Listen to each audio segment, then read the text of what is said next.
Hello, everyone, and welcome back to the show. I am so happy that you are here. So today's episode is all about operating from hyper masculine energy. And this topic is so powerful. We could unpack this for days, but I will keep it short. I lived in hyper masculine energy the majority of my life without even knowing it. And it is a recipe for disaster. And I don't say that lightly. I say that with love. Now, when you are operating from this hyper masculine energy in business, chances are that you are probably overworking yourself, trying to control all of the outcomes and the reality at all times. You may be fixated so much on the dollar amount and the destination that you are losing sight of your entire business. I know for myself, it was about money. And as most of you know, all business owners experience these ebbs and flows of business where some months are great, some months are kind of at a plateau, and other months aren't as great. That's just what business entrepreneurship feels like, right? And if you're lucky and you are one of these businesses that is able to sustain either that plateau or that growth, well, that's incredible. And I would bet the people that are able to do that, so they are growing, are the people who are operating from masculine and feminine energy in a constructive way. So when I say in a constructive way, I mean, we are always operating from masculine and feminine energy. Everybody on this planet has both inside of us. So it's not necessarily that one is good and one is bad. It's when one is hyper focused and you are operating completely from that. So with me, the way that this looked is I could never make enough money. It did not matter how much money I had. And by the way, as an entrepreneur, I made way more money than I ever have working for anybody else, more money than anybody in my family has ever made. So this should have been something I celebrated. But instead, I felt that nervous system dysregulation of stress, that fight or flight response all the time, and that just uneasiness that I can feel the tension of masculine energy. And again, it is great to have masculine energy. It is great to be proactive, to be organized, to make money, to be streamlined, to have all of the skills that you need in order to sustain that business growth and to build that out. But when you don't have that balance of feminine energy and you are not listening to your body and you're not in that, what I like to refer to, and social media does as well, that soft girl era, you disconnect from your body, your mind, your soul, and you're operating completely from ego, from power, and a lot of times stress. And then you don't get good night's rest. You don't hear your body when it's telling you not to do something. You don't slow down. You don't actually have a methodical way of doing things. You're kind of focused on just one thing at a time. And I know in my now business model, this has really shifted for me because I don't have to work 7 days a week any longer. For a long time, I thought that the harder I work, the more money I would make, the more influence I would have, the more clients I would get because I was showing up consistently every day. I was letting the universe know that I was here, I was doing my part. But I wasn't, because I wasn't hearing what the universe was sharing with me, first of all, because I didn't have soul alignment. So I was missing that. So I wasn't even able to deliver my soul's purpose, but I was also missing the nudges to take rest, the nudges to allow your body to regulate itself. And that we will create another episode on that, but that alone caused me to take a sabbatical. And I've shared this with you if you're listening on the podcast, YouTube. I know you haven't heard this story before, but I will go into this into a whole episode. But I had to take a 1-year sabbatical because my nervous system was so dysregulated from that hyper masculine energy, which was really toxic because it is not who I am as a person. I'm an extremely feminine woman. I have high sensitivities. I am fragile, if you will. And I'm aware of that. I'm a soft girl through and through. But I was operating like a hard masculine personality, that almost boss babe. I can be independent. I can control everything. I don't need anybody.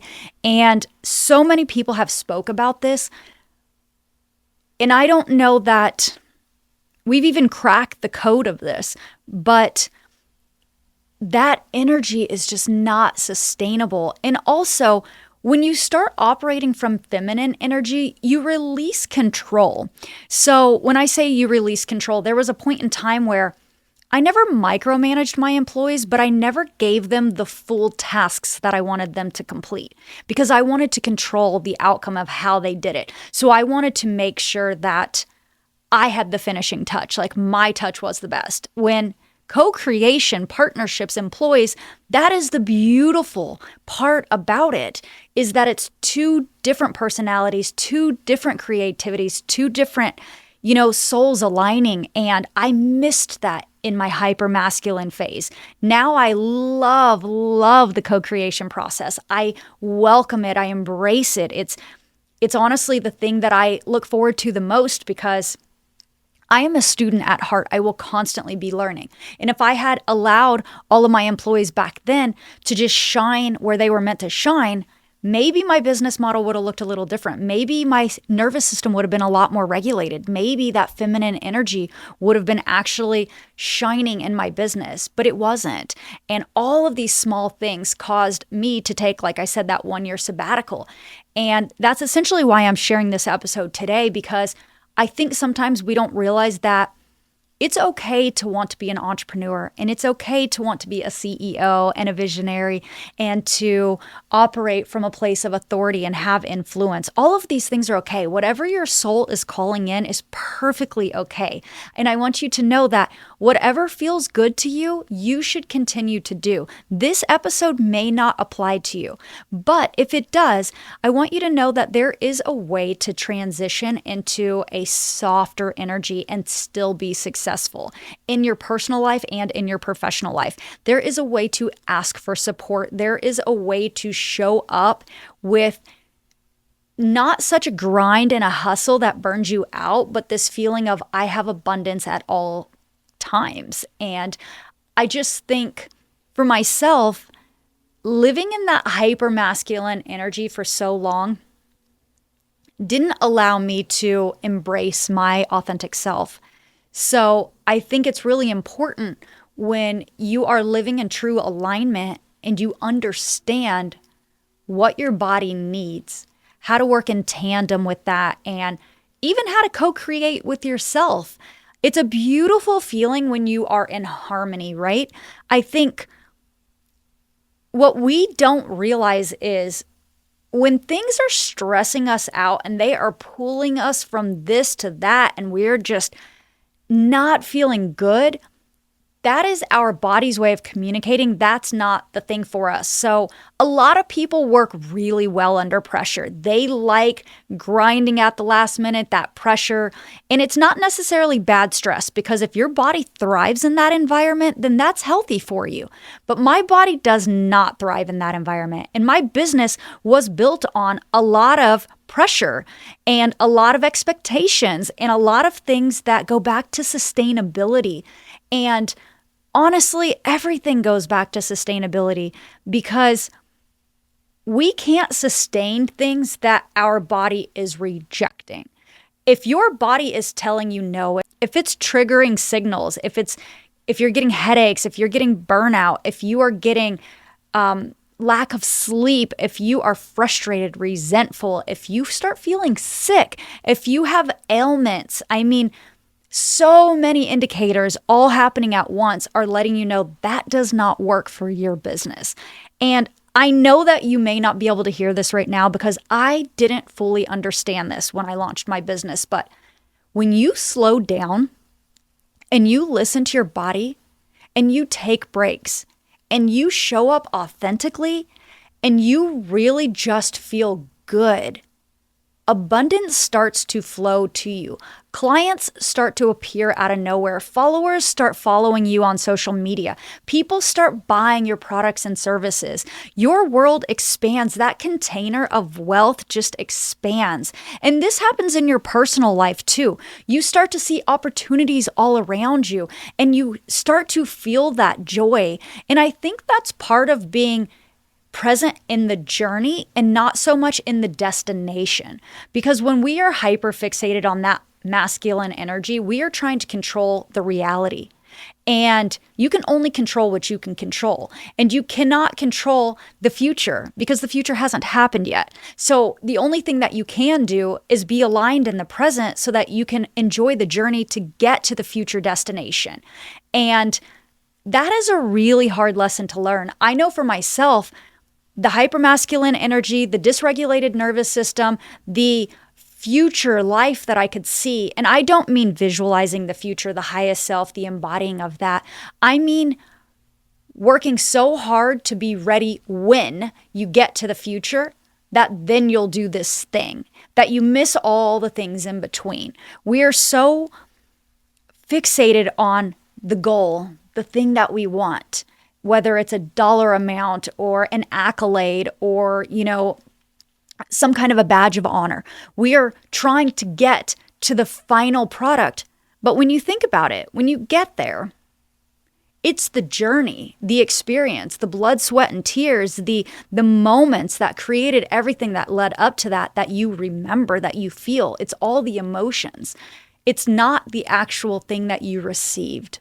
And that's what I'm trying to get you to realize when you are building a business or when you are living in hypermasculinity in your real life, because you're not living in the journey. And again, there is a place for masculine energy and feminine energy. And that is why people who exhibit high masculine and high feminine work really well together most of the time. And that is why when you can use your masculine and feminine energy in tandem with each other where they are working in harmony, you feel aligned and you feel good. But when you are pulling more energy from one and less from the other, there is a chemical imbalance because you create a level of, like I said, that stress response. So you create a level of dysregulation internally because when something is uneven, you're pulling from one thing to get to the other. You're not being able to hold that thing. So there's no balance. And I just know that was one of the hardest lessons. I mean, gosh, there have been so many hard lessons in business. And that's the joy of being an entrepreneur, is the lessons, as being a student, of being malleable and willing to change and learn and be a sponge and absorb everything, right?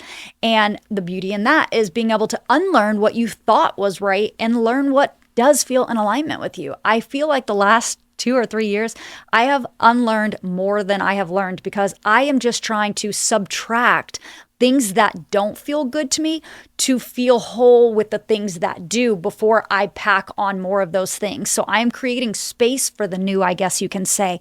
And I think this is so important. I talk a lot about personal development on my podcast, and it used to be completely strategy based. And that's because I was operating from masculine energy. Everything was strategy. But when you realize that you cannot build a foundation for success when it is not built from your mindset first, you fail to be successful at being an entrepreneur because you have to have the strength in the hard days. You have to have that growth mindset, that way to regulate your nervous system and bring yourself back to center. You have to be grounded because everything in life is hard, right? There's difficult times. We face challenges. This is life. This is the real world. And it's not just being an entrepreneur. An entrepreneur is hard because You're going all in on yourself. You're taking a risk on yourself that you're hoping people will bet on you. So that in and of itself is its own little unique situation. But when you have a good mindset going into anything in life, any obstacle, any journey, any path, any decision, you cannot fail. You can only get to that success because nothing is ever going to be a loss or a failure because you are grounded and you are seeing why things work and why they don't work. You are connecting the dots. You are finding the way. And I think we miss the mark on that a lot of times because we stay in this hypermasculine energy, like I've shared 100 times in this episode. I did that for the majority of my business until I took that sabbatical and I really learned how to heal my nervous system. And once I learned how to heal my nervous system, oh my goodness, was that just like the icing on the cake, because once that happened, I filled all new ingredients in that cake. It was like, wait a minute, this needs to change, that has to change, this has to change. And honestly, I feel like I have a completely different business now because of that. When you get into this high vibe frequency and you are so aligned, you just start feeling it every day. And I'm getting off of topic here because I really want to stay on the masculine, feminine. But to bring this back full circle, what I'm trying to share is it's okay to listen to your body when it says, that doesn't feel right. When it says, I want to cry today and release these emotions. When it says, I don't want to work with this client anymore, or I need a day down. I need a week off. Maybe I need a 1-year sabbatical like I did. It's okay to take time down. It's okay to not feel like you have to hustle and burn yourself out every day. It's okay to get clear about your intentions. It's okay to shift, to pivot, to change. It is okay to reinvent yourself. It is okay to do anything that feels in flow with you. It's great to do like Bill Gates does and take these think weeks, these think days, like take time away and decompress, turn off all technology, release media, just kind of go into the woods, go into your internal, just close off everything. Listen to yourself speak, hear what that inner voice is saying. And if it's saying hypermasculinity works for you, awesome, then do that. But I think there's probably a voice saying we need a balance, we need to slow down, we need to find harmony. And I hope that you find that. So thank you so much for tuning into this episode. I really, really hope that you are able to take some of these tips, apply them to your business, and build a foundation that is sustainable for you. I will see you on the next one.